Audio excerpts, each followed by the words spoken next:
जय Hind defence lovers. आज की टॉप हेडलाइंस कुछ इस प्रकार है। भारत का एम का F-22 से ज़्यादा होगा बेहतर।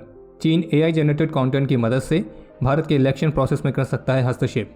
भारतीय रक्षा मंत्री के घर में घुसकर मारेंगे वाले रिमार्क पर पाकिस्तान के फॉरेन ऑफिस की आई प्रतिक्रिया। इंसास राइफल के बाद इंडियन आर्मी के लिए स्वदेशी स्मॉल आर्म्स का पहला बड़ा कॉन्ट्रैक्ट। और ग्रीक मिलिट्री चीफ की भारत विजिट के दौरान ब्रह्मोस मिसाइल की डील पर होगी बातचीत।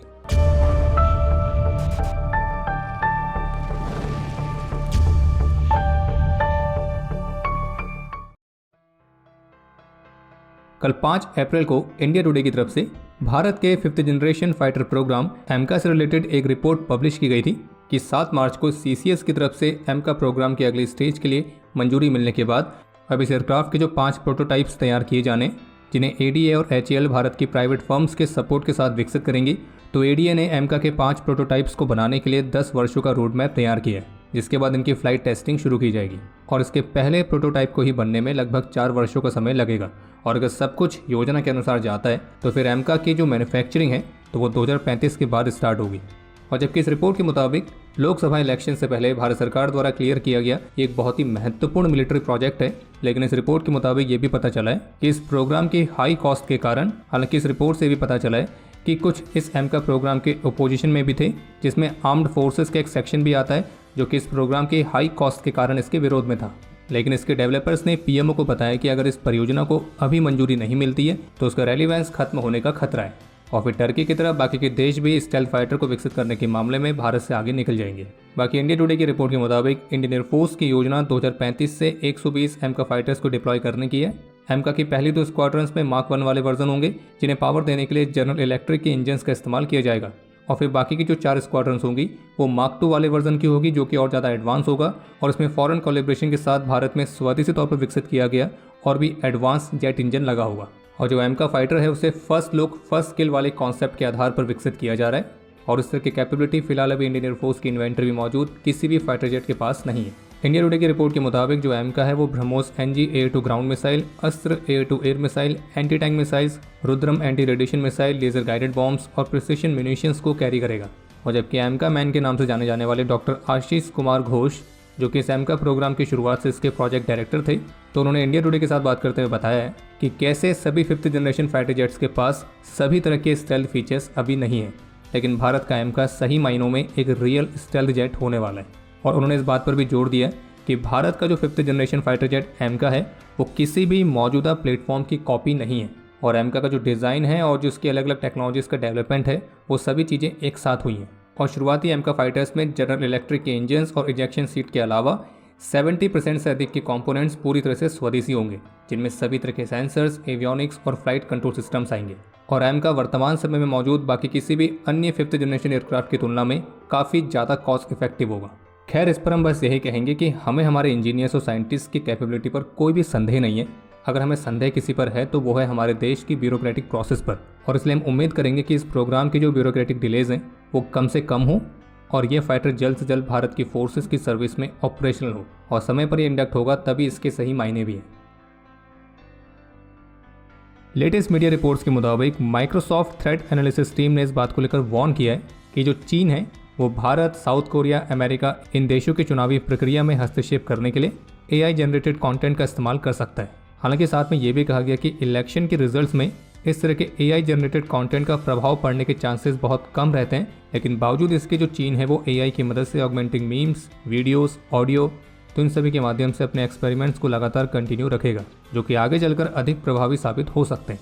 और दावा तो ये भी किया गया कि जो चीन है वो वोटर्स को डिवाइड करने के लिए फेक सोशल मीडिया अकाउंट्स का उपयोग कर रहा है ताकि उनमें आपस में ही विभाजन पैदा किया जा सके और संभवतः अमेरिकी राष्ट्रपति चुनाव के नतीजे को अपने पक्ष में प्रभावित किया जा सके।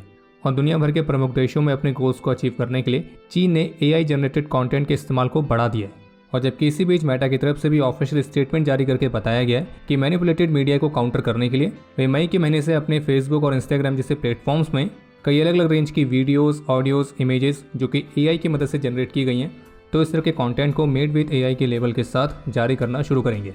और मेटा की जो नई पॉलिसी है ये उस फीडबैक के रिस्पॉन्स में है जिसमें उनके इंडिपेंडेंट ओवरसाइट बोर्ड ने इस करंट पॉलिसी में इस तरह के अपडेट को करने के लिए आग्रह किया था। वैसे आपको ध्यान होगा कि इस महीने की शुरुआत में माइक्रोसॉफ्ट के को फाउंडर बिल गेट्स के साथ एक कैंडिडेट कन्वर्सेशन में भारतीय प्रधानमंत्री ने भी इस बात पर जोर दिया था कि किस तरह से जो AI है वो एक बड़े चैलेंज की तरह भी है और इसको एड्रेस करने के लिए कुछ खास इनिशिएटिव्स उठाने की बहुत ज़रूरत है। और जिसमें उन्होंने AI जनरेटेड कंटेंट में कुछ ऐसे वाटरमार्क्स को इस्तेमाल करने का सुझाव दिया था जिससे यूज़र्स को एक क्लियर हो कि जो कंटेंट वो देख रहे हैं वो एक्चुअल में नहीं है बल्कि उसे AI की मदद से जनरेट किया गया है। और ऐसा करने से हम मिस इन्फॉर्मेशन को भी प्रिवेंट कर सकेंगे। तो जैसा कि पिछले डिफेंस अपडेट में हमने इस बारे में आपको जानकारी दी थी कि CNN न्यूज़ 18 के साथ इंटरव्यू में भारतीय रक्षा मंत्री श्री राजनाथ सिंह ने द गार्डियन की रिपोर्ट पर पूछे गए प्रश्न का उत्तर देते हुए कहा था कि अगर आतंकी भारत की पीस को डिस्टर्ब करने का प्रयास करेंगे और फिर वो भागकर हमारे पड़ोसी देश पाकिस्तान में भी चले जाएंगे तो भी हम उन्हें छोड़ने वाले नहीं हैं और अगर जरूरत पड़ेगी तो हम उन्हें पाकिस्तान में घुसकर मारेंगे। और भारतीय रक्षा मंत्री ने POK पर भी अपने स्टैंड को फिर से दोहराया था कि POK हमेशा से भारत का हिस्सा था, है और आगे भी रहेगा। और आपको ये भी रिमाइंड करा दें कि द गार्डियन की जो रिपोर्ट आई थी उसमें दावा किया गया था कि पाकिस्तान में जो काफ़ी सस्पिशियस तरीके से कुछ अज्ञात बंदूकधारियों द्वारा करीब 20 के आसपास आतंकियों को ढेर किया गया, तो उस पूरी किलिंग्स के पीछे भारत की सरकार शामिल है। हालांकि इस रिपोर्ट में ऐसा कोई एविडेंस शेयर नहीं किया गया था जिससे बात साबित होती हो, लेकिन हमने आपको ये भी बताया था कि द गार्डियन की इसी रिपोर्ट को लेकर अब पाकिस्तान की मीडिया भी भारत पर अपने आरोप लगाने में लगी हुई है।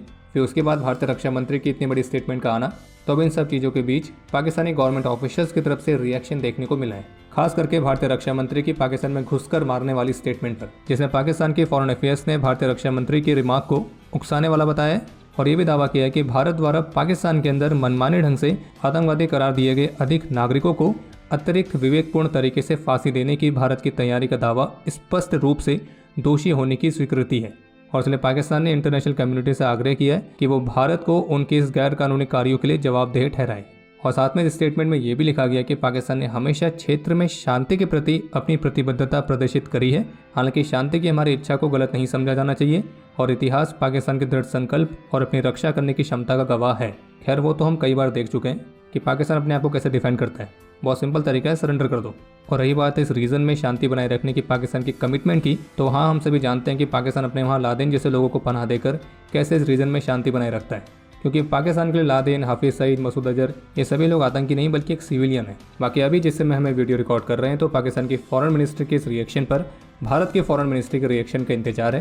लेकिन पाकिस्तान के इस रिएक्शन से हम आपको याद दिलाना चाहेंगे कि हमारी क्लोथिंग साइट squadron.in पर PKMKB कूपन कोड अभी भी एक्टिव है, जिसका इस्तेमाल करके आप स्पेशल डिस्काउंट में मिलिट्री इंस्पायर्ड मर्चेंडाइज को बाय कर सकते हैं। और हमारी क्लोथिंग साइट का लिंक वीडियो के डिस्क्रिप्शन में दिया गया है।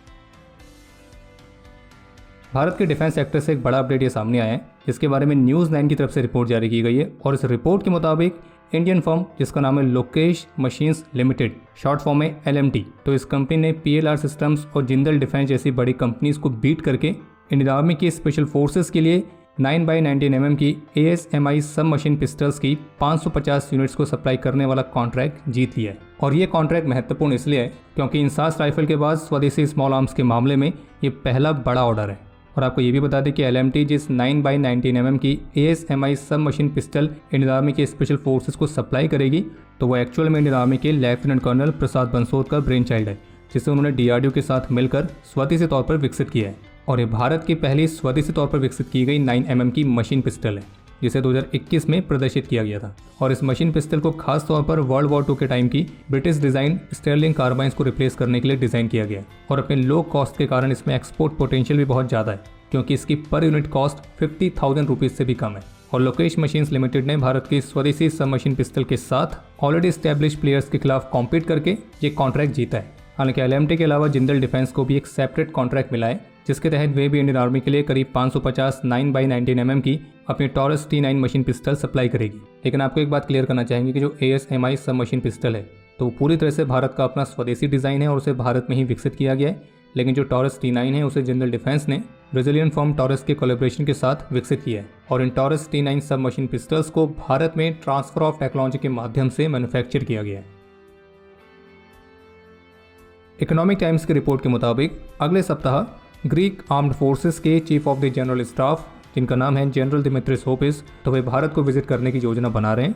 और उनके इस भारत विजिट के दौरान भारत और ग्रीस के बीच डिफेंस टाइज को मजबूत करने के लिए एक मिलिट्री कोऑपरेशन प्रोग्राम को साइन किया जाएगा, जिसमें संयुक्त रूप से मिलकर मिलिट्री एक्सरसाइज जैसी एक्टिविटीज़ को कंडक्ट करने के अलावा ग्रीस के लिए ब्रह्मोस मिसाइल का पोटेंशियल एक्सपोर्ट भी शामिल रहेगा। बाकी अब समय है आज के इतिहास का। आज के दिन 2010 में एंटी नक्सल ऑपरेशन के दौरान CRPF और छत्तीसगढ़ पुलिस के 76 वीरों ने अपना सर्वोच्च बलिदान दिया था। और आपके लिए आज का प्रश्न ये है कि इंसास असॉल्ट राइफल कौन से वर्ष में इंडियन मिलिट्री की सर्विस में इंडक्ट की गई थी। और अब समय है आज के टॉप 3 कमेंट्स का, जो ये रहे आपकी स्क्रीन पर।